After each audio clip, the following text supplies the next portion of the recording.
اسرار صاحب کو بیان فرمائیں گے، اور آج کی اس نشست میں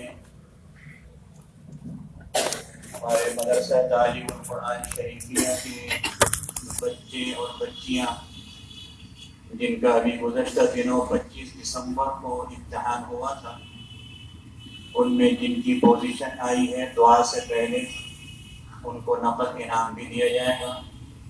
تیسری بات یہ کہ اس مسجد میں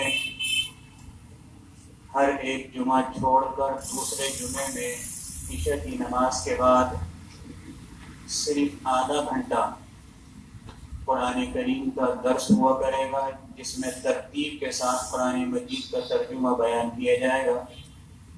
حضرت مفتی صاحب کے آج کے بیان سے اس کا افتتاح ہو رہا ہے، اور انشاءاللہ العزیز آئندہ جمعہ چھوڑ کر اس سے آئندہ جمعہ یعنی جنوری کی 17 تاریخ سے درس قرآن مجید عشاء کے بعد یہاں ہوگا، ہر 15 دن میں، اور ترتیب کے ساتھ ہوگا۔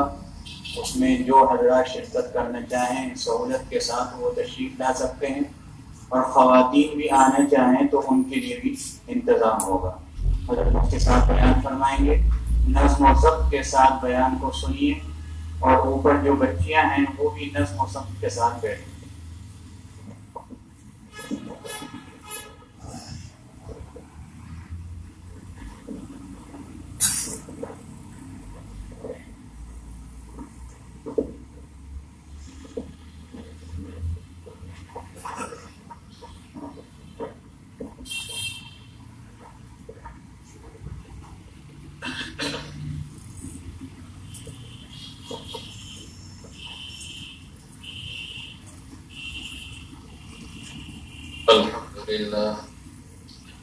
الحمد لله نحمده ونستعينه ونستغفره ونؤمن به ونتوكل عليه ونعوذ بالله من شرور أنفسنا ومن سيئات أعمالنا، من يهده الله فلا مضل له ومن يضلله فلا هادي له، ونشهد أن لا إله إلا الله وحده لا شريك له، ونشهد أن سيدنا ومولانا محمدا عبده ورسوله، صلى الله عليه وعلى آله وأصحابه وبارك وسلم تسليما كثيرا.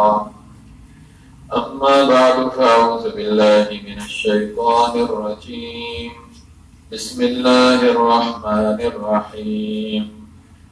الحمد لله رب العالمين، الرحمن الرحيم، مالك يوم الدين، إياك نعبد وإياك نستعين، اهدنا الصراط المستقيم، صراط الذين أنعمت عليهم غير المغضوب عليهم ولا الضالين.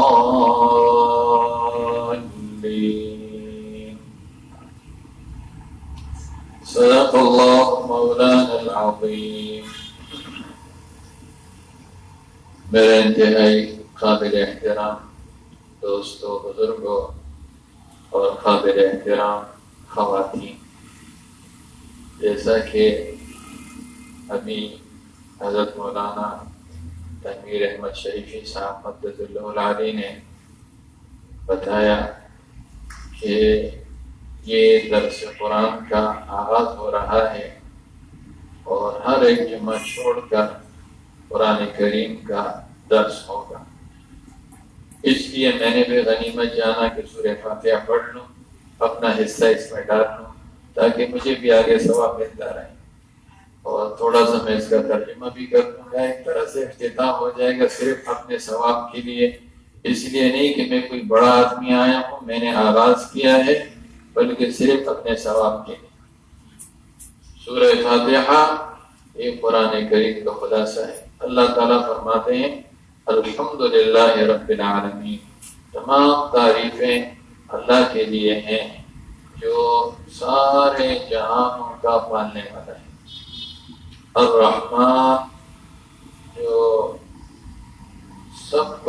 مہربان، الرحیم بہت مہربان ہے، مالک یوم الدین مالک ہے روز جزا، بدلے کے دن، قیامت کے دن ہر آدمی کو بدلہ دیا جائے، خیر کا کام کیا ہے تو خیر کا بدلہ ہو، شر کا کام کیا ہے تو شر کا بدلہ دیا جائے۔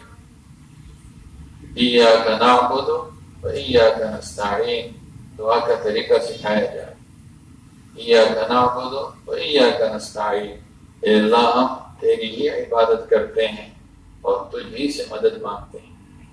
اہدنا الصراط المستقیم، ہمیں سیدھے راستے کی ہدایت عطا فرما، صراط الذین انعمت علیہم، ان لوگوں کا راستہ جن پر آپ نے انعام فرمایا، غیر المغضوب علیہم، ان لوگوں کا راستہ نہیں جن پر غضب ہوا، ولا الضالین، اور نہ ان لوگوں کا راستہ جو گمراہ ہو گئے ہیں، بھٹک گئے ہیں۔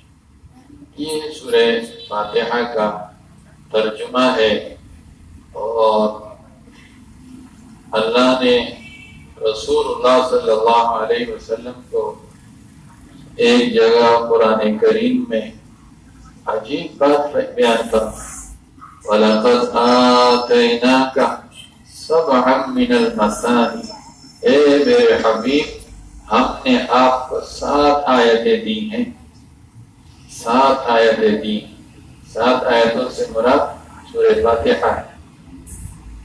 مثانی بار بار دہرائی جاتی، بار بار پڑھی جاتی، جب بھی آدمی نماز کے لیے کھڑا ہوتا ہے الحمدللہ رب العالمین، فرض نماز ہو، واجب نماز ہو، سنت نماز ہو، نفل نماز ہو، عید کی نماز ہو، جمعے کی نماز ہو، الحمدللہ رب العالمین۔ رمضان میں حافظ صاحب 20 رکعت تراویح پڑھاتا ہے، 20 مرتبہ کہتا ہے سورہ فاتحہ، 20 مرتبہ بار بار مثانی بار بار پڑھی جاتی ہے۔ والقرآن العظیم، اور ہم نے آپ کو عظمتوں والا قرآن دیا ہے، جب اتنی بڑی دولت آپ کو دی ہے، فلا تمدن عینیک الی ما متعنا به ازواجا منهم، یہ جو ہم نے کافروں کو دنیا کے مزے اڑانے کے لیے جو چیزیں دی ہیں، آپ آنکھ اٹھا کر بھی اس طرف نہ دیکھیں، اس کی طرف نظر اٹھا کر بھی نہ دیکھیں۔ ہم نے تو آپ کو سورہ فاتحہ دی ہے، ہم نے آپ کو قرآن عظیم دیا ہے، اتنی بڑی دولت آپ کو مل گئی ہے، ان کی طرف نظر اٹھا کر مت دیکھیں۔ ان کو کیا ملا ہے؟ دنیا کے اسباب، دنیا کی چیزیں، ہم نے آپ کو اتنی بڑی دولت دی۔ قرآن کریم کا محفوظ ترین جو ذریعہ وہ رسول اللہ صلی اللہ علیہ وسلم کا قلب اطہر، اور آپ صلی اللہ علیہ وسلم کا حافظ ہے۔ جبرائیل علیہ السلام قرآن پڑھتے تھے، وحی نازل ہوتی تھی، اور ایک حرف بھی رسول اللہ صلی اللہ علیہ وسلم سے ادھر ادھر نہیں ہوتا تھا۔ جیسے وحی نازل ہوتی آپ مکمل طور پر اس کو پڑھتے تھے۔ سنقرئک فلا تنسا، ہم یہ قرآن آپ کو پڑھائیں گے، فلا تنسا، پھر آپ بھولیں گے نہیں، اللہ کا وعدہ ہے۔ سنقرئک فلا تنسا، ہم آپ کو پڑھائیں گے قرآن، اور جب ہم پڑھائیں گے پھر بھول سکتے ہیں آپ، سوال ہی پیدا نہیں ہوگا۔ ابتدا میں رسول اللہ صلی اللہ علیہ وسلم جبرائیل کے ساتھ ساتھ پڑھتے تھے، جبرائیل وحی لے کر آتے وہ بھی پڑھتے تھے، آپ بھی ساتھ ساتھ پڑھتے تھے، ایسا نہ ہو کہ بعد میں کہیں میں بھول نہ جاؤں۔ تو اللہ نے آپ کو روکا۔ سورہ قیامہ میں ایک جملہ معترضہ نازل ہوا، بطور جملہ معترضہ کے لا تحرک به لسانک لتعجل به، آپ جلدی جلدی پڑھنے کے لیے اپنی زبان کو حرکت نہ دیں۔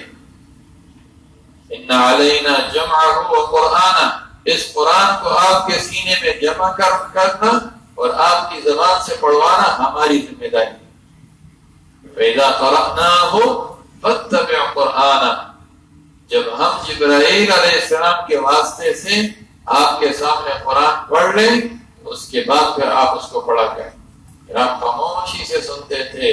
جبرائیل علیہ السلام وحی لاتے تھے، جتنی آیتیں سنا دیتے تھے، اور جبرائیل جاتے تھے. جس طرح جبرائیل نے پڑھا ہوتا تھا اسی طرح رسول اللہ صلی اللہ علیہ وسلم پڑھتے تھے.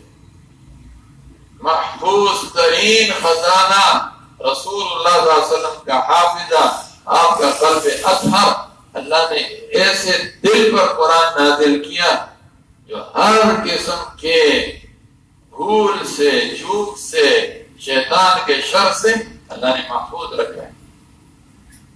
یہ ہمارے پاس محفوظ ترین کتاب.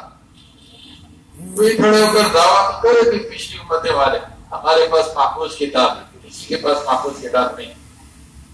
تحریف شدہ اپنے ہاتھوں سے کتابوں میں کیا سے کیا لکھ ڈالا، بدل ڈالا، اللہ کے کلام کو بدل ڈالا، اور بدلنے کے بعد کہتے تھے یہ اللہ کا کلام.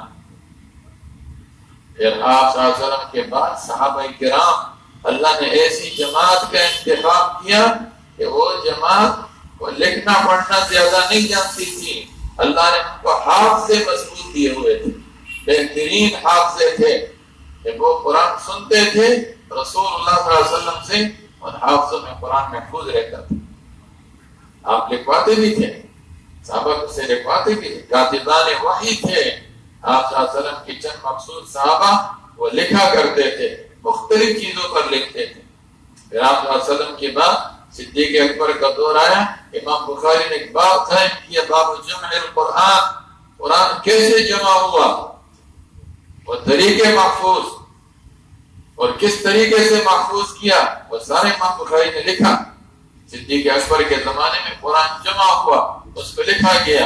پھر حضرت عثمان رضی اللہ عنہ کے زمانے میں سب کو ایک قرات، قریش کی قرات پر سب کو جمع کیا، اور پورے عالم کے اندر وہ نسخے پھیلا دیے گئے، اور الحمدللہ آج تک یہ محفوظ ترین کتاب ہمارے پاس محفوظ ہے. ایک دفعہ جبرائیل علیہ السلام نے رسول اللہ صلی اللہ علیہ وسلم سے آ کر فرمایا فتنے ہوں گے، بڑے بڑے فتنے ہوں گے. آپ نے جبرائیل سے کہا فتنے تو بتا دیے، مل مخرج منہا یا جبرائیل، اے جبرائیل یہ بھی بتاؤ اس سے بچنے کے راستے کیا ہوں گے، بچاؤ کا راستہ بھی تو بتاؤ. جبرائیل نے کہا ان فتنوں سے بچنے کا راستہ صرف قرآن ہے. قرآن کے ساتھ اپنا تعلق جو، اس قرآن کو پڑھو، اس قرآن کو سمجھو، اس قرآن پر عمل کرو، یہ انسان فتنوں سے محفوظ رہے گا. ہمارا آپ کا دور یہ خیر القرون کا دور نہیں ہے، اتنا ہر آدمی یاد رکھے. یہ شر القرون ہے، بدترین دور. وہ جو رسول اللہ صلی اللہ علیہ وسلم نے اپنے زمانے میں جن فتنوں کی پیشن گوئی کی تھی، جن علامات قیامت کی پیشن گوئی کی تھی، آج وہ فتنے ہمارے سامنے کامل مکمل طور پر ہمارے سامنے آ رہے ہیں. ہمارے نبی کے سچے ہونے کی ایک نشانی یہ بھی ہے کہ جو جو پیشن گوئی آپ صلی اللہ علیہ وسلم نے کی تھی، آج وہ پیشن گوئیاں بالکل من وعن پوری ہو رہی، وہ بالکل اسی طرح پوری ہو رہی. ایک دن آپ صلی اللہ علیہ وسلم مدینہ کے اونچی عمارت پر اوپر تشریف لے گئے. اشرف النبی صلی اللہ علیہ وسلم علی اتم من اعظام المدینہ، بخاری کی روایت ہے. جو سب سے بڑا اونچا قلعہ تھا اس کے اوپر چڑھے، اور چڑھنے کے بعد صحابہ سے کہا هل ترون ما ارى، جو میں دیکھ رہا ہوں وہ تم دیکھ رہے ہو؟ قالوا لا، صحابہ نے کہا ہم تو نہیں دیکھ رہے. آپ کیا دیکھ رہے ہیں؟ آپ نے فرمایا میں دیکھ رہا ہوں فتنے تمہارے گھروں پر ایسے برس رہے ہیں جیسے بارش برستی ہے. مستقبل کے بارے اس وقت نہیں ہے، آنے والے دور میں ایسے فتنے ہوں گے جیسے بارش، اور جس طرح بارش کے قطرے زیادہ ہوتے ہیں اور جس طرح بارش کے قطرے مسلسل ہوتے ہیں، وہ دور آنے والا ہے تم پر اس طرح کے فتنے آئیں گے. کموج کموج البحر، ایسے فتنے ہوں گے جیسے سمندر ٹھاٹھے مارتا ہے، ٹھاٹھے مارتے ہوئے سمندر، اندھے بہرے بھوکے فتنے. یہ الفاظ ہے رسول اللہ صلی اللہ علیہ وسلم. دین کا بچانا مشکل ہوگا.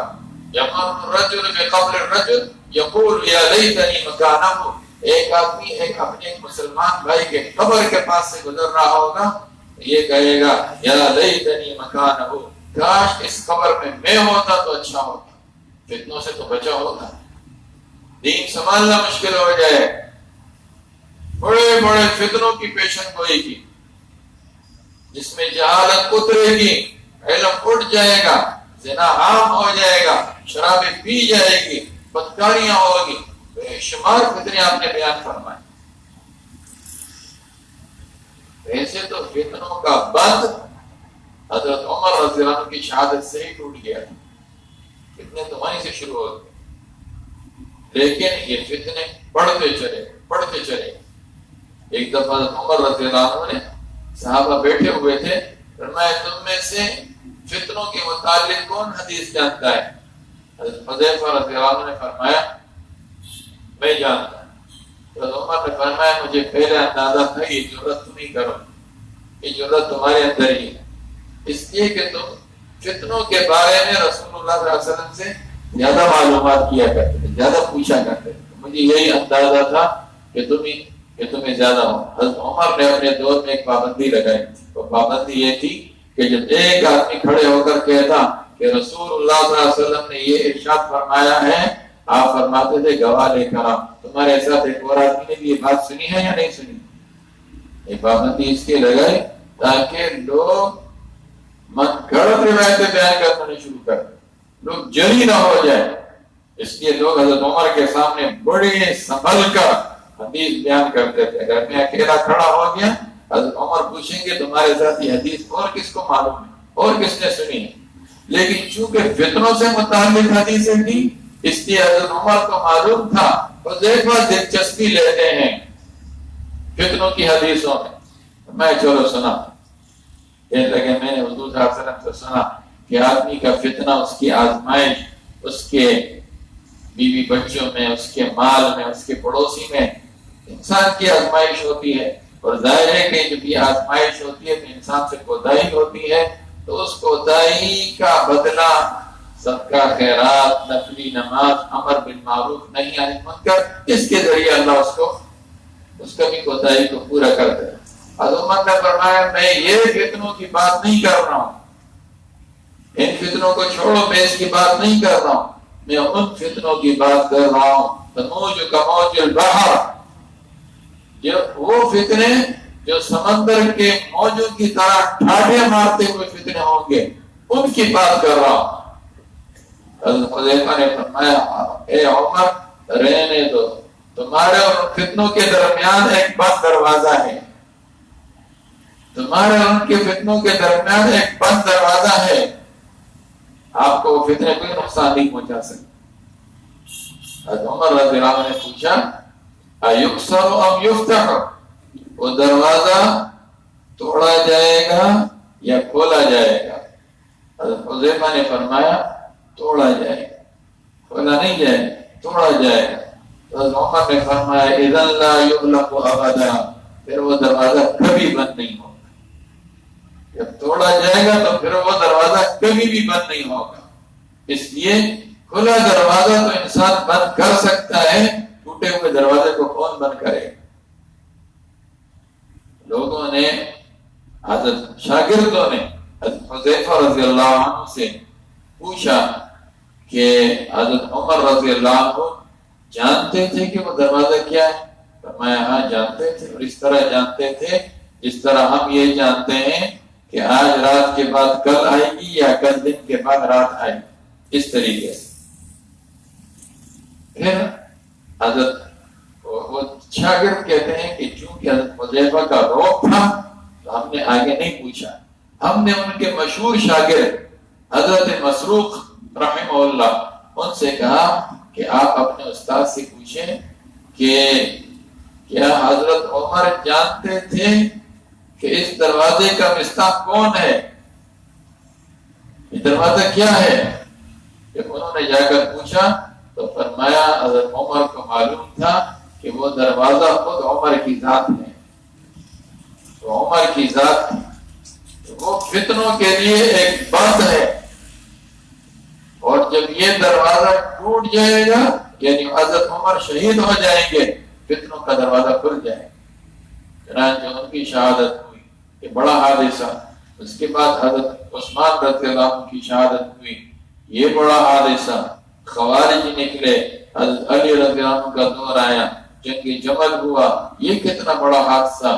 جنگ صفین ہوا، یہ کتنا بڑا حادثہ. اس کے کچھ عرصے بعد جو تاتاریوں کا فتنہ آیا، وہ کتنا بڑا فتنہ. فتنوں پر فتنے آتے رہے، فتنوں پر فتنے آتے رہے. ہمارا یہ دور یہ فتنوں کا ہے، اور رسول اللہ صلی اللہ علیہ وسلم نے ایک ایک فتنے کی نشاندہی فرمائی. اول ما يرفع من هذه الامه الحیاء والامانہ. رسول اللہ صلی اللہ علیہ وسلم فرماتے ہیں اس امت سے سب سے پہلے جو چیز اٹھائی جائے گی وہ حیا اور امانت ہے. لوگوں میں بے حیائی ہو جائے گی اور لوگوں کے اندر بددیانتی ہوگی. لوگ خائن کو امین اور امین کو خائن کہیں گے، سچے کو جھوٹا اور جھوٹے کو سچا کہیں گے. عبداللہ بن مسعود رضی اللہ عنہ کی روایت ہے مجموع الزوائد کے اندر، غالباً 9 10 11 مرتبہ یبن مسعود ان من اعلام الساعة ومن اشراطها، اے ابن مسعود قیامت کی علامتوں اور قیامت کی نشانیوں میں سے یہ بھی ہے، یہ بھی ہے، یہ بھی ہے. 11 مرتبہ رسول اللہ صلی اللہ علیہ وسلم نے عبداللہ بن مسعود سے فرمایا. امانت دار کو خائن کہا جائے، خائن کو امانت دار کہا جائے. ایک مومن ایماندار جو اپنے قبیلے میں رہے گا لوگ اس کو ذلیل سمجھیں، ایمان والوں کو ذلیل سمجھا جائے. یا ابن مسعود ان من اعلام من اشراط الساعة واعلامها ان يكتفي الرجال بالرجال والنساء بالنساء. ابن مسعود یہ بھی قیامت کی نشانی میں سے ہے، مرد سے شہوت پوری کرے گا، عورت سے شہوت پوری کرے گا. یا ابن مسعود، اے ابن مسعود یہ بھی قیامت کی نشانیوں میں سے ہے کہ زنا کی اولاد پر کثرت ہوگی. حضرت سعدی رحمہ اللہ ابن مسعود کی شاگرد نے کہا حضرت یہ کیسے ہوگا؟ کیا وہ مسلمان نہیں ہوں گے؟ میں مسلمان ہوں گے. کیا ان کے پاس قرآن نہیں ہوگا؟ میں قرآن بھی ہوگا، ان کے پاس قرآن بھی ہوگا. پھر زنا کی اولاد کیسے ہوگی؟ فرمایا لوگ اپنی عورتوں کو 3 طلاق دیں گے، اس کے بعد وہ بیویوں کو رکھیں گے اور انہی کے ساتھ رہیں گے، انہی سے اولادیں پیدا ہوں گی، وہ حرام کی اور زنا کی اولاد ہوں گی. یہ سارے فتنے آپ صلی اللہ علیہ وسلم بیان فرمائے. فی آخر هذه الامہ کذابون دجالون. اس امت کے آخر میں کچھ کذاب دجال پیدا ہوں گے. یأتونکم بالاحادیث، وہ تمہارے پاس ایسی حدیثیں لے کر آئیں گے بما لم تسمعوا انتم ولا آباؤکم فإیاکم وإیاہم. وہ حدیثیں تمہارے باپ دادوں نے بھی نہیں سنی ہوگی. ایسی حدیثیں لے کر آئیں گے تمہارے باپ دادوں نے بھی نہیں سنی ہوگی. ان سے اپنے آپ کو بچاؤ، من گڑت حدیثیں لوگ لے کر آئیں گے. اللہ تعالیٰ محدثین کو جزائے خیر دے، انہوں نے دودھ کا دودھ پانی کا پانی کر دیا. جو حدیثیں من گڑت ہیں ان کو الگ کر دیا. یہ موضوعات ہیں جو ضعیف ہیں ان کو الگ کر دیا. امام بخاری امام مسلم نے صحاح کا اہتمام کیا کہ جو حدیثیں ان کی شرائط کے مطابق ہوں گی وہ انہی حدیثوں کو صحیح بخاری اور صحیح مسلم کا ترجمہ کریں. اس لیے ان کو صحیحین کہتے ہیں. بہت زیادہ ان کی شرائط، بڑی شرائط ہے امام بخاری رحمۃ اللہ علیہ. ہر ایک حدیث نہیں لیتے. امام مسلم رحمۃ اللہ علیہ کی بھی اسی طرح شرائط. جب وہ حدیث دونوں کتابوں میں آ جائے، بخاری اور مسلم میں آ جائے تو کہتے ہیں متفق علیہ، یہ حدیث متفق علیہ. ساری دنیا کا اتفاق مراد نہیں ہے، امام بخاری اور امام مسلم کا اتفاق مراد ہے. اللہ علیہ رحمہ اللہ نے موضوعات صغیر موضوعات کبیر کتابیں لکھی اور ان کے اندر جمع کر کے بتا دیا یہ من گڑت حدیثیں ہیں جو لوگوں نے گڑی ہوئی ہیں. لوگ گڑتے تھے، لوگ سمجھتے تھے ہم اچھا کام کر رہے ہیں، اور وہ کس لیے گڑتے تھے؟ تاکہ لوگوں کو ڈرائیں، لوگ گناہوں سے بچے اور لوگوں کو ترغیب دے تاکہ وہ عبادت کرے، اس لیے وہ حدیثیں گڑھ کر لوگوں کو سناتے تھے۔ لیکن دوسری طرف یہ نہیں سوچتے تھے کہ جو من گڑت حدیثیں ہم بنا رہے ہیں، یہ ہم کیا کر رہے ہیں؟ یہ تو ہم رسول اللہ صلی اللہ علیہ وسلم پر جھوٹ بول رہے ہیں۔ من کذب علیہ متعمدا فلیتبوأ مقعدہ من النار، آپ کا صاف ارشاد ہے، جس نے جان بوجھ کر میرے اوپر جھوٹ بولا وہ اپنا ٹھکانہ جہنم میں بنا دے، جہنم کے اندر اپنا ٹھکانہ بنا دے۔ اس لیے محدثین بہت اہتمام کرتے ہیں اس راوی کے حالات، اس راوی کے اساتذہ، کہاں پڑھا، کہاں سے حاصل کیا، کہاں تک پہنچے ہیں۔ اسماء الرجال کی کتابیں اٹھا کر دیکھو، ایک ایک آدمی کو خوب پرکھا ہے، اس کے بعد جا کر اس کی حدیث کی ہوئی۔ یہ نہیں کہ کوئی بھی کہہ دے کہ یہ حدیث ہے اور آپ اس کو لے لیں، ایسا نہیں۔ ہمارے پاس جس طرح قرآن محفوظ ہے، رسول اللہ صلی اللہ علیہ وسلم کی احادیث بھی محفوظ ہے، ہمارے پاس رسول اللہ صلی اللہ علیہ وسلم کی سیرت بھی محفوظ ہے۔ لیکن ضرورت اس کی ہے کہ ہم اس کو سیکھے تو سے سیکھنے کا عمل تو ہمارے اندر آئے۔ بہرحال یہ ایک مبارک کام کا آغاز ہو رہا ہے، اور وہ قرآن کریم کا ترجمہ، اس کے ساتھ اس کی تشریح، اس کی تفسیر آپ کے سامنے بیان ہوگی کہ ایک آدمی کو اتنا تو پتا ہو کہ یہ میرے رب کی کتاب ہے، میرے رب کا پیغام ہے، اور میرا رب مجھ سے کیا چاہتا ہے، کیا چاہتا ہے مجھ سے۔ عبداللہ بن مسعود رضی اللہ عنہ سے ایک آدمی نے کہا مجھے نصیحت کرے، فرمایا دیکھو جب قرآن پڑھا جائے اور قرآن کے اندر جہاں کہیں آ جائے یا ایھا الذین آمنو، فوراً متوجہ ہو جائے۔ اب اس کے بعد یا تو تیرا رب تجھے کسی کام کا حکم دے رہا ہے اس کو کر، یا تجھ کو کسی کام سے روک رہا ہے اس سے باز آ جا۔ بس ابن مسعود کی تجھے یہی نصیحت، زیادہ لمبی چوڑی نصیحت نہیں۔ کتنی مرتبہ قرآن یا ایھا الذین آمنو، کبھی ہم نے سوچا اللہ مجھے مخاطب کر، اس وقت میں مخاطب ہو رہا ہوں۔ پہلے وہ حضرات تھے، صحابہ تھے، پھر تابعین، درجہ بدرجہ، اب ہم اس کے مخاطب ہیں۔ اللہ ہم سے کیا کہہ رہا ہے؟ قرآن کریم کا سیکھنا، پھر آپ کی تعداد تو ماشاءاللہ حفاظ کی تعداد ہے، جو حافظ ہو چکا اس نے قرآن کے الفاظ یاد کر لیے ہیں، اب اس کو چاہیے کہ قرآن کو کم سے کم سیکھے تو سے ترجمہ نہ بھی آیا، ایک مرتبہ ان کاموں سے یہ تو گزر جائے گا۔ اللہ نے قرآن میں کیا فرمایا، کیسی نصیحتیں ہوتی ہیں، کیسی نصیحت ہوتی ہے، انسان حیران ہوتا ہے، کیسا کریم رب، کیسا مہربان رب، کس طرح بار بار انداز بدل بدل کر ہمیں سمجھایا گیا۔ نصرف الآیات لعلہم یذکرون، ہم باتوں کو پھیر پھیر کر بدل بدل کر تمہارے سامنے نصیحت کرتے ہیں تاکہ تمہاری سمجھ میں آ جائے۔ تو سمجھ میں آتا ہے، اللہ پاک سمجھاتے ہیں، آدمی سمجھے تو صحیح قرآن کے لیے۔ تو مسجد میں آدمی آئے علم کی طرف لے کر آئے، علم کی طرف۔ جو آدمی اپنے گھر سے علم کی طرف لے کر نکلتا ہے، جب تک واپس گھر نہ چلا جائے وہ اللہ کے راستے کے اندر۔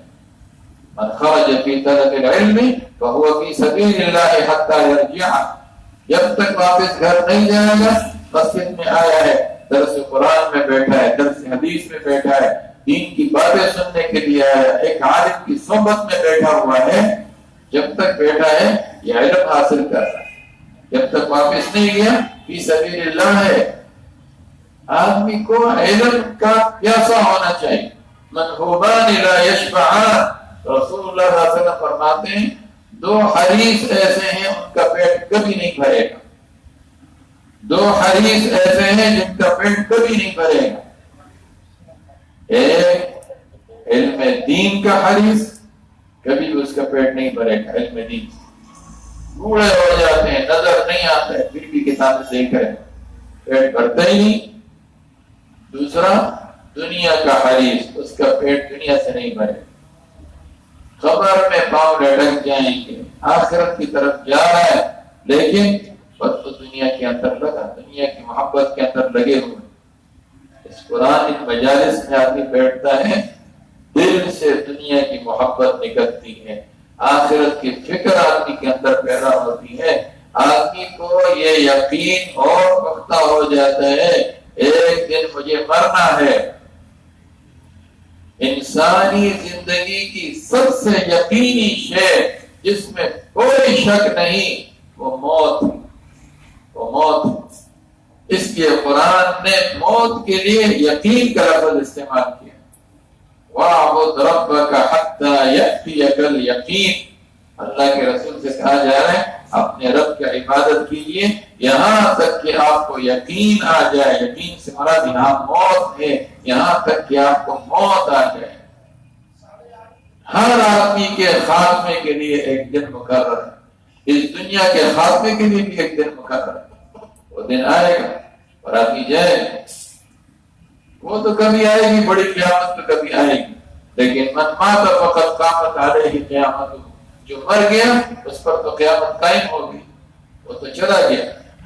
اس لیے اللہ رب العالمین کے ساتھ تعلق قائم کرنے کے لیے اللہ کے کلام کے ساتھ تعلق قائم کرنا پڑے گا، اور اللہ کے کلام کے ساتھ تعلق یہ ہے شب و روز اس کی خوب تلاوت ہو، اور تلاوت کے ساتھ ساتھ ہم اس کے درس میں بیٹھے کیا کہا جا رہا ہے، اس سے کیا ہو رہا ہے۔ دیکھو مساجد کے درس، ہم لوگ مسجدوں میں درس ہی کم دیتے ہیں، لیکن جب دوسرے لوگوں نے دیکھا میڈیا پر قابض ہو گئے ایسے لوگ جن کو نہ قرآن آتا ہے، جن کی نہ کوئی سند ہے، اور جنہوں نے نہ کہیں مستند لوگوں سے قرآن پڑھا ہوا ہوتا ہے، وہ میڈیا پر آ کر لوگوں کو قرآن سمجھاتے ہیں، وہ میڈیا پر آ کر لوگوں کو دین سکھا رہے ہیں۔ کیا دین سکھا رہے ہیں؟ الٹا گمراہ کر رہے ہیں، کوئی دین بنا رہے ہیں۔ آپ ذات نے فرمایا نا آخری زمانے علم میں اللہ تعالیٰ علم اٹھائیں گے، لیکن علم اس طرح نہیں ہوگا کہ علماء کے سینوں سے چھین لیا جائے گا، ایسا نہیں ہوگا۔ وہ بڑی غیور ذات ہے، ایک دفعہ دے دیتی ہے، چھینتی نہیں۔ آدمی قدر کرے تو اللہ پاک سینوں سے علم نکالتے نہیں۔ ان اللہ یقبض العلم بقبض العلماء۔ ہاں، علم کس طرح اٹھے گا؟ علماء کے اٹھ جانے سے علم اٹھ جائے گا۔ پھر لوگ جاہلوں کو اپنا بڑا بنائیں گے، جاہلوں کو اپنا پیشوا بنائیں گے، ان سے لوگ مسئلے پوچھیں گے اور وہ ہر مسئلے کا حل بتائیں گے، جواب دیں گے۔ فَأَفْتَوْا بِغَيْرِ عِلْمٍ فَضَلُّوا وَأَضَلُّوا۔ بغیر علم کے لوگوں کو فتوے دیں گے، خود بھی گمراہ ہوں گے، دوسروں کو بھی گمراہ کریں گے۔ گمراہی کے دور میں دیکھو میڈیا پر کیا چند علماء کو چھوڑ کر باقی بیٹھ کر یہ آپ کو کیا بتا رہے ہیں، یہ کن باتوں کو، کن مسائل کو چھیڑ رہے ہیں، کن عقائد کو یہ چھیڑ رہے ہیں، سوائے گمراہی کے، سوائے اپنے غلط نظریات کے، اور کچھ آپ کو نہیں سکھا۔ دین ان کے پاس نہیں ملے گا، دین آپ کو ملے گا دینداروں کے پاس۔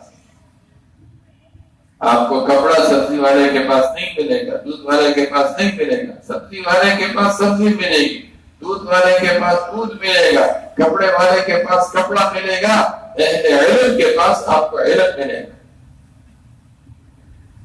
یہ ایک بہت بڑے معاشرے میں ایک بہت بڑی سازش ہے کہ عوام کا رابطہ علماء حق سے توڑو، پتہ کرو، مسجد کے مولوی کے پاس ان کو جانے مت دو۔ اس لیے انہوں نے میڈیا پر سارے انتظامات کر دی تاکہ لوگ مسجد میں نہ جائیں۔ وہ جو چٹائی پر بیٹھنے والا، بوریے پر بیٹھنے والا عالم دین جس کی سند رسول اللہ صلی اللہ علیہ وسلم تک پہنچتی ہے، اس کے پاس نہ جائے، اس سے کچھ نہ سیکھے، اس لیے کہ وہ خالص دین سکھائے گا، اور یہ وہ دین سکھائیں گے جن سے ان کے وہ بڑے راضی ہوتے ہیں۔ یہاں کیا سکھائے؟ ہمارے پاس کیا کمی ہے؟ ہمارے نبی صلی اللہ علیہ وسلم نے ہمیں سب کچھ سکھا دیا ہے۔ ہمیں کیا ضرورت ہے کہ میڈیا پر بیٹھ کر ان لوگوں سے جو یورپ سے پڑھ کر آئے ان سے ہم سیکھیں؟ ہمارے نبی نے ہمیں استنجا کا طریقہ سکھایا، ہمیں وضو کا طریقہ سکھایا، ہمیں سر کا مسح کا طریقہ سکھایا، ہمیں انگلیوں کا خلال سکھایا۔ سردیوں میں جو موزے پہنے جاتے ہیں ان موزوں پر مسح کا طریقہ سکھایا، نکاح کا طریقہ سکھایا، ضرورت پڑی تو طلاق کا طریقہ بھی سکھایا۔ یا ایھا النبی اذا طلقتم النساء فطلقوهن لعدتهن واحصوا العدة، سورہ طلاق کی پہلی آیت میں طلاق کا بہترین طریقہ بتایا ہے۔ ضرورت پڑ جائے تو باقی کی حالت میں ایک طلاق دو اور بس پھر اس کو رہنے دو، عدت گزر جائے گی، طلاق رجعی طلاق بائن بن جائے گی، معاملہ ختم ہو جائے۔ ہمیں یہ چیزیں سکھائی، ہمیں معاشرت سکھائیے، بہترین معاشرت سکھائیے۔ رات کو سونے سے لے کر صبح اٹھنے تک، صبح اٹھنے سے لے کر رات کو سونے تک ہمیں بہترین تجارت کا طریقہ سکھایا، زراعت کا طریقہ سکھایا، بکریاں چرانے کا طریقہ سکھایا۔ وہ کون سی چیز ہے جس کے بارے میں ہم یہ کہیں کاش کہ رسول اللہ صلی اللہ علیہ وسلم ہمیں یہ بھی سکھا دیتے، کہیں چھوڑ کر تھوڑی گئے۔ ہر بڑا سے بڑا آدمی دنیا سے جاتا ہے، لوگ کہتے ہیں کچھ عرصہ اور رہ جاتا کتنا اچھا ہوتا، اس سے ہمیں اور فائدہ پہنچ، اس سے ہمیں اور فائدہ پہنچ۔ رسول اللہ صلی اللہ علیہ وسلم 63 سال تھے، زیادہ عمر نہیں، 63 سالہ زندگی ہے۔ اس 63 سالہ زندگی میں اتنا کامل، مکمل، بلکہ اکمل ترین دین ہمیں دے کر چلے گئے ہیں کہ ہمیں یہ کہنے کی ضرورت ہی نہیں ہے کاش رسول اللہ صلی اللہ علیہ وسلم ایک ساتھ اور رہ جاتے تو ہمیں دین کی کچھ اور باتیں سکھاتے۔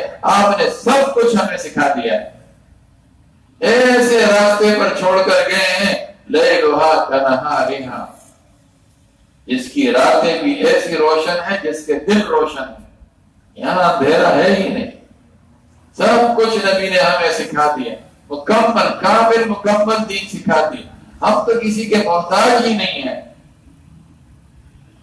دیکھو یورپ جیسا بھی ہے، یہ گورے جیسے بھی ہیں، ان میں اچھی چیزیں بھی ہیں، بری چیزیں بھی ہیں۔ یہ الگ بات ہے کہ ہم ان کی بری چیزوں کی طرف جاتے ہیں۔ اس وقت دنیا میں 2 تہذیبیں ہیں، ایک نبوی تہذیب ہے اور دوسری مغربی تہذیب۔ مغربی تہذیب کیا ہے؟ فحاشی، بے حیائی، شراب نوشی، زنا، جوا، کتے پالنا، ماں باپ کی نافرمانی، اولاد دینا، اولاد کا حصہ وراثت میں نہیں ہے، کتے کو وراثت میں حصہ ملتا ہے۔ یہ مغربی تہذیب ایک طویل فہرست ہے۔ اور دوسری طرف رسول اللہ صلی اللہ علیہ وسلم کی پاکیزہ تہذیب ہے۔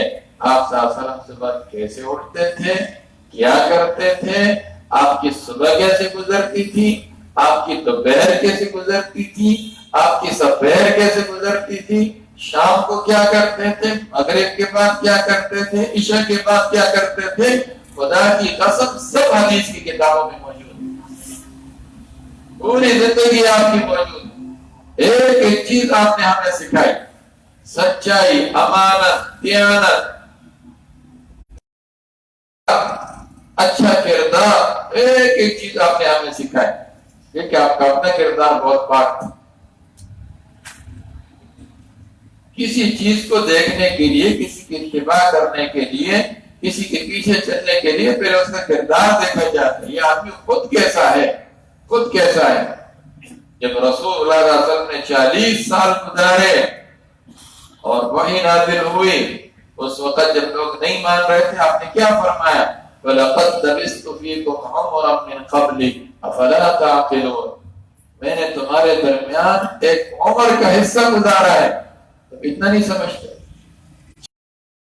اے مکے والوں، میں تمہارے درمیان رہا ہوں، میرا بچپن تمہارے سامنے، میرا لڑکپن تمہارے سامنے، میری جوانی تمہارے سامنے، میری شادی تمہارے سامنے ہوئی، میرے بچے تمہارے سامنے ہوئے، میری امانت، دیانت، میری تجارت، یہ سب تمہارے سامنے ہے۔ اور تم کہتے ہو کہ آج تک آپ نے جھوٹ نہیں بولا۔ جب میں نے کسی انسان پر جھوٹ نہیں بولا تو آج 40 سال کے بعد میں اللہ پر جھوٹ بولوں گا؟ کہ تم کہتے ہو کہ تم نبی نہیں ہو، تم جھوٹ بولتے ہو، میں اللہ پر جھوٹ بولوں؟ 40 سالہ پاکیزہ زندگی لوگوں کے سامنے۔ آپ صلی اللہ علیہ وسلم مکہ کے جس گلی سے گزرتے تھے کیا مرد کیا عورت، کیا آقا کیا غلام، جب آپ گزرتے لوگ انگلی اٹھا کر یوں کہتے اس شخصیت سے زیادہ پاکیزہ شخصیت آج تک ہم نے نہیں دیکھی ہے۔ ایسی پاکیزہ کھلی کتاب آپ کی زندگی۔ نبوت ملنے کے بعد لوگوں نے آپ کو ساحر کہا، جادوگر کہا، مفتری کہا۔ خدا نخواستہ بالفرض والمحال اگر آپ کی زندگی میں کوئی ایسا واقعہ جس میں کبھی آپ نے جھوٹ بولا ہو، بددیانتی کی ہو، خیانت کی ہو یا کوئی اور برا کام کیا ہوتا، آپ کیا سمجھتے ہیں مشرکین مکہ پر پردہ ڈالتے؟ وہ تو تلاش کر رہے تھے کون سی چیز ہے جس کو ہم اٹھائیں۔ آپ شاعر نہیں تھے، لوگوں نے شاعر کہنا شروع کر دیا۔ آپ شاعر نہیں تھے، لوگوں نے شاعر کہنا شروع کر دیا۔ ایک چیز آپ میں نہیں تھی وہ کہنا شروع کر۔ بالفرض اگر آپ میں کوئی اس طرح ایک بات بھی ہوتی کبھی بھی وہ آپ کو معاف نہیں کرتے، لیکن آپ میں یہ چیز تھی ہی نہیں۔ ایسی پاکیزہ زندگی، ایسی پاکیزہ سیرت، یہ نبوی تہذیب ہے۔ آج ہم نے اس تہذیب کو چھوڑ دیا۔ اس تہذیب کے جس حصے کو مغرب نے اپنایا ہے اس کی وجہ سے ان کی تعریفیں ہو رہی ہیں۔ آج جو مغرب والوں کی تعریف ہوتی ہے، دیکھو کتنے سچے ہیں، کیسے کھڑے ہیں، اپنا کام پورا کرتے ہیں، لوگوں کا راستہ صحیح طریقے سے بتاتے ہیں اور وقت پر اٹھتے ہیں، وقت پر سوتے ہیں۔ یہ ان کی تہذیب نہیں ہے، یاد رکھیں، یہ ہماری تہذیب، یہ رسول اللہ صلی اللہ علیہ وسلم کی تہذیب، یہ انہوں نے لے لی ہے، اس کی وجہ سے ان کی تعریفیں ہو رہی ہیں۔ اور ہم نے ان کی اس تہذیب کو لیا ہے جو گندی تہذیب ہے۔ وہ کیا ہے؟ بے حیائی ہے، فحاشی ہے، تصویروں کی لعنت ہے، دوسرے گن ہے، وہ سارے ہم نے لے لیے ہیں، اس لیے لوگ ہمارے اوپر لعنت کر گئے۔ رسول اللہ صلی اللہ علیہ وسلم کی پاکیزہ زندگی، وَلَقَدْ لَبِثْتُ فِيكُمْ عُمُرًا مِّن قَبْلِهِ أَفَلَا تَعْقِلُونَ۔ تم اتنا نہیں سمجھتے؟ وَمَنْ أَظْلَمُ مِمَّنِ افْتَرَىٰ عَلَى اللَّهِ كَذِبًا أَوْ كَذَّبَ بِآيَاتِهِ۔ اس سے بڑا ظالم کون ہوگا کہ اللہ پر جھوٹ بولے؟ تم کیا سمجھتے میں اللہ پر جھوٹ بولوں؟ اور میں جھوٹ نہیں بول رہا ہوں اور یقیناً نہیں بول رہا ہوں، تو تم سے بڑا ظالم کوئی نہیں ہے جو تم اللہ کی آیتوں کا انکار کر رہے ہیں۔ یہ آپ کی مبارک زندگی ہے، یہ سیکھنے کی ضرورت ہے۔ ہم اس کو سیکھتے نہیں ہیں، ہمیں کچھ معلوم ہی نہیں ہے انبیاء کرام علیہ السلام کے بارے میں۔ ہماری مسجد میں علامات قیامت میں بات چل رہی ہے 7 جمعوں سے، حضرت عیسیٰ علیہ السلام کے نزول کی بات۔ پھر میں نے کہا پہلے میں آپ کے سامنے عیسیٰ علیہ السلام کا تعارف تو کراؤں۔ عیسیٰ علیہ السلام ہے کون؟ لوگ جانتے ہی نہیں کہ عیسیٰ علیہ السلام کون، ان کی سیرت ہی لوگوں کو معلوم نہیں۔ کیسے دنیا میں تشریف لائے، کیسے انہوں نے زندگی گزاری، کیسا ان کا کردار تھا، ان کے زمانے میں کیا تھا کیا نہیں، کسی کو کچھ پتہ ہی نہیں ہے۔ یہ تب معلوم ہوگی جب اس عوام کا رابطہ، معاشرے والوں کا رابطہ اپنے علماء کے ساتھ مضبوط ہوگا، اور جب یہ رشتہ ٹوٹے گا بے دین پیدا ہو، بے دین پیدا ہو۔ کیونکہ میڈیا پر تو کچھ پتہ نہیں، یہ کچھ کہہ رہا ہے، یہ کچھ کہہ رہا ہے، یہ کچھ کہہ رہا ہے، وہ لوگوں کو الجھاتے ہیں، سلجھاتے نہیں ہیں، لوگوں کو اور مشکل میں ڈالتے ہیں۔ ایک آئے گا کچھ اپنی کتابیں سامنے رکھیے، دوسرا آئے اپنی کتابیں سامنے رکھیے۔ ایسے بد مذہب، بد عقیدہ، بد دین قسم کے لوگ ہیں، پگڑیاں بس سے بڑی بڑی باتیں ہوتی۔ آدمی دھوکہ نہیں کھائے گا کیا کہے گا؟ آپ کے محلے کا عالم دین جس کو آپ نے شروع سے دیکھا ہے، آپ کے اس کے اوپر اعتماد ہے، آپ کو پتہ ہے اس نے علم دین پڑھا ہے، آپ کو پتہ ہے یہ ہمارے سامنے پڑھا ہوا ہے، آپ کو پتہ ہے یہ قرآن حدیث اس نے مسترد لوگوں سے پڑھا ہے، بس دین اس سے حاصل کر، دین اس سے حاصل کر۔ باقی لوگوں کو کیا پتہ ہے کہ کون ہے، کہاں سے آئے ہیں، کن کے پاس سے پڑھ کر آئے، کچھ پتہ نہیں ہمیں۔ اپنے عالم کے ساتھ اپنا تعلق مضبوط کرو، اس کی صحبت میں آ کر بیٹھو، بہت کچھ حاصل ہوگا، بہت کچھ حاصل ہوگا۔ دیکھو آج اتنی بڑی جماعت جو ہمیں نظر آ رہی ہے، اتنے بڑے لوگ نظر آ رہے ہیں، اس علاقے میں ہمارے استاد محترم حضرت مولانا قاری شریف احمد صاحب رحمہ اللہ تعالی ایک زندگی گزاری، ایک زندگی، ان کی پاکیزہ زندگی سب کے نظروں کے سامنے، وہ چلتا پھرتا قرآن کریم تھا، لیکن جب ان کے ساتھ لوگوں کا تعلق ہوا، وہ ان کی نسلیں پھر ان کی نسلیں آج دین کے ساتھ جڑی ہوئی۔ یہی راستہ ہے دین کے ساتھ جڑنے، اپنے بڑوں کے ساتھ دیندار، البرکت مع الاکابر، اللہ نے برکتیں بڑوں کے ساتھ رکھی۔ یہ رسول اللہ صلی اللہ علیہ وسلم کے ارشاد، الخیر مع الاکابر، خیر اکابر کے ساتھ ہے، بڑوں کے ساتھ ہے، اور یہ باقی جتنے ہیں یہ فتنے ہیں۔ حضور صلی اللہ علیہ وسلم نے فرما دیا بارش کے قطروں کی طرح فتنے ہوں گے، اندھیری رات کے ٹکڑوں کی طرح سیاہ فتنے ہوں گے۔ فتن كقطع الليل المظلم يصبح الرجل مؤمنا ويمسي كافرا، آدمی صبح مسلمان ہوگا شام کو کافر ہوگا، شام کو مسلمان ہوگا صبح کافر ہوگا۔ یہ انقلاب کیوں آئے گا؟ يبيع دينه بعرض من الدنيا، دنیا کے تھوڑے سے لالچ کے لیے، روپیہ پیسے کے لیے لوگ ایمان بیچیں گے، ایمان بیچیں گے، اور ایمان تب بیچتے ہیں جب عوام اور علماء ان کا رابطہ آپس میں منقطع ہو۔ اب ان کو کون ایمان سکھائے گا؟ اب ان کو کون دین سکھائے گا؟ کون ان کو ایمان کی اہمیت بتائے گا؟ کون ان کو قرآن کی قدر بتائے گا؟ ان من ورائکم ایام الصبر، لوگوں تمہارے آگے صبر کے دن آنے والے ہیں۔ حضور نے پیشن گوئی کی، ایسے دن آنے والے ہیں جو ڈٹ جانے کے دن ہیں، بڑے بڑے فتنے ہوں گے، ان فتنوں کے دنوں میں ڈٹ جاؤ، دین کے اوپر ثابت قدم ہو جاؤ۔ تمہارے دسترخوان پر خنزیر کا گوشت رکھا جائے گا، شراب رکھی جائے گی، اور لوگ کہیں گے یار آؤ چھوڑو، کیا ملا مولوی بنے ہوئے، آؤ کھاؤ پیو۔ لڑکیاں پیش ہوں گی زناکاری بدکاری کے لیے، لیکن جو واقعی مومن ہوگا، علماء کی صحبت میں بیٹھا ہوا ہوگا، بزرگوں کی صحبت میں بیٹھا ہوا ہوگا، وہ کبھی بھی حرام کی طرف ہاتھ نہیں بڑھائے گا، کبھی بھی حرام کی طرف ہاتھ نہیں بڑھائے گا۔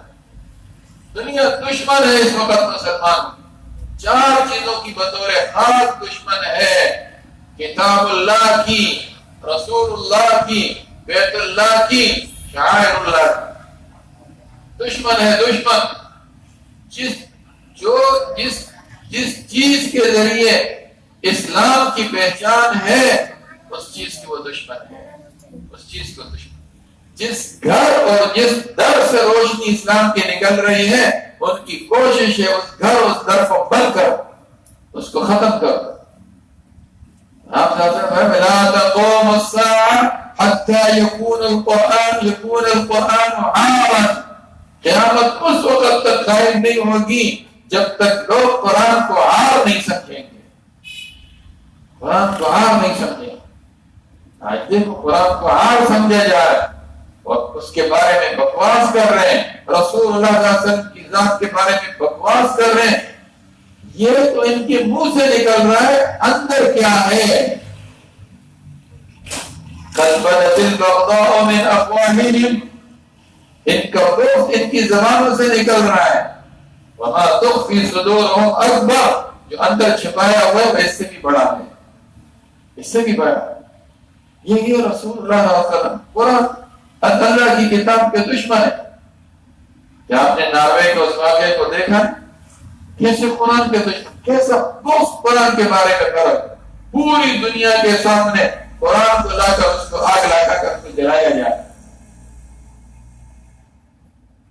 بدبختو، تم نے اگر اس قرآن کو نہیں ماننا ہے، اس کو غلط ثابت کرنا ہے، تو اس چیلنج کو قبول کرو۔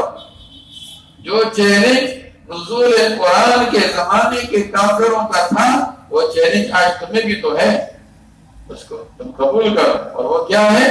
فَأْتُوا بِسُورَةٍ مِّن مِّثْلِهِ، اس جیسی ایک سورت لے آؤ، ختم۔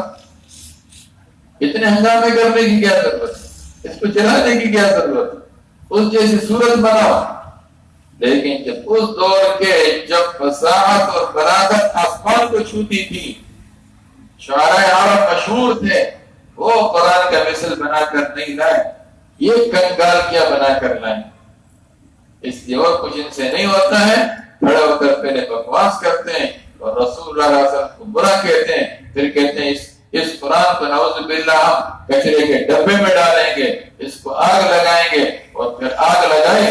وہ تو خدا کا شکر ہے کہ عمر نام کا ایک غیرتی وہاں پر موجود تھا اور اس نے چھلاگ لگائی اور اس کو لاتوں اور بکوں کے ساتھ اس کا ایسا حشر کیا کہ آدمی جب اس لڑکے کو دیکھتا ہے، میری تو بے ساختہ میری زبان سے نکلا جب اس لڑکے کو میں نے دیکھا، فدا کا ابی و امی، میرے ماں باپ اس پر قربان ہو جائے. پوری امت کی طرف سے تو نے فرض کفایہ ادا کر. شاید میں ہوتا میرا ایمان اس درجے کا نہ ہوتا جو ایمان اس نوجوان کو اس درجے کا ایمان.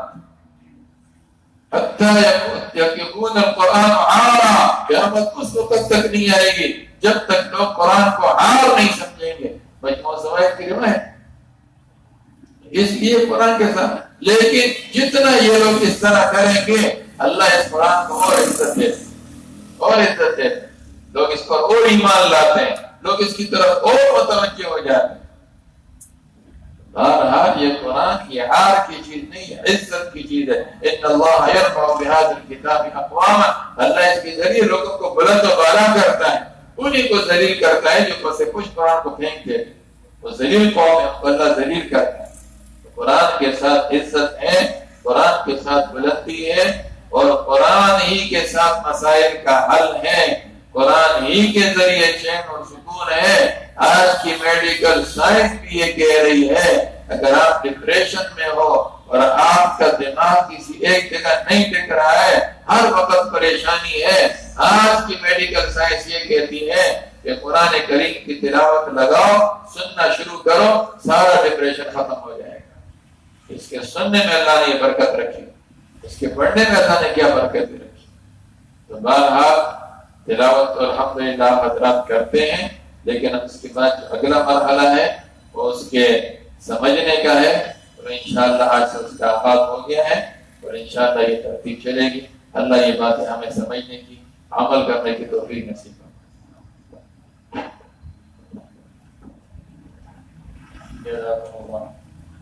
جیسے ابھی اعلان ہوا تھا کہ ایک جمعہ چھوڑ کے دوسرے جمعے میں عشاء کے بعد آدھے گھنٹے کے لیے قرآن مجید کا درس ہوا کرے گا اور ترتیب کے ساتھ ہوگا. انشاءاللہ العزیز 17 جنوری سے وہ شروع ہو جائے گا. آج اس کا اختتامی درس تھا. ہمارے مدرسے میں امتحان ہوا تھا، اس امتحان میں جنہوں نے پوزیشن حاصل کی ہے میں ان کے نام پکاروں گا. جو بچوں میں ہیں وہ اپنا نام سن کر حضرت مفتی صاحب سے انعام وصول کر لیں. بچیوں کے نام پکاروں گا، وہ اوپر اپنی استادیوں سے وصول کر لیں. محمد قیصر ابن محمد رمضان، انہوں نے اول پوزیشن حاصل کی 98 نمبر لے کر. محمد ابن فضل الرحمن، انہوں نے دوسری پوزیشن حاصل کی ہے 95 نمبر لے کر. حضرت مفتی صاحب سے انعام. تیسری پوزیشن حاصل کی ہے محمد حسان ابن حافظ سیف الاسلام کراچا، انہوں نے 85 نمبر لیے. میں بچیوں کے نام پکار رہا ہوں، وہ اپنی استادیوں سے انعام وصول کر لیں. مریم بنت محمد ندیم 80 نمبر حاصل کر کے اول پوزیشن. ہانیہ بنت محمد فیروز 80 نمبر حاصل کر کے پہلی پوزیشن.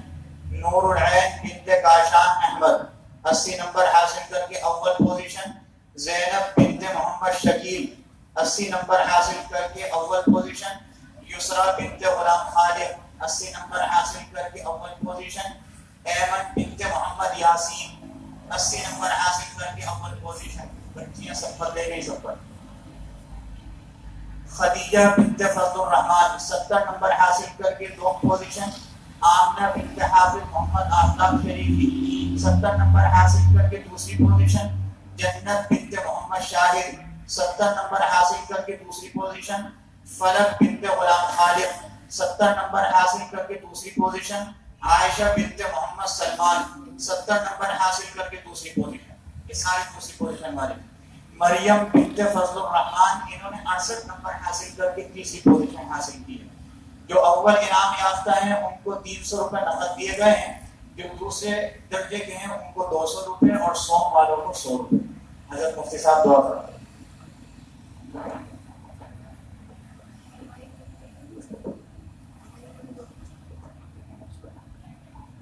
الحمد لله رب العالمين والصلاة والسلام على أشرف الأنبياء والمرسلين. اللهم انفعنا وارفعنا بالقرآن العظيم. اللهم ذكرنا مما نسينا وعلمنا مما جهلنا وارزقنا تلاوته آناء الليل وآناء النهار واجعله لنا حجة يا رب العالمين. اللهم إنا نعوذ بك من الفتن ما ظهر منها وما بطن.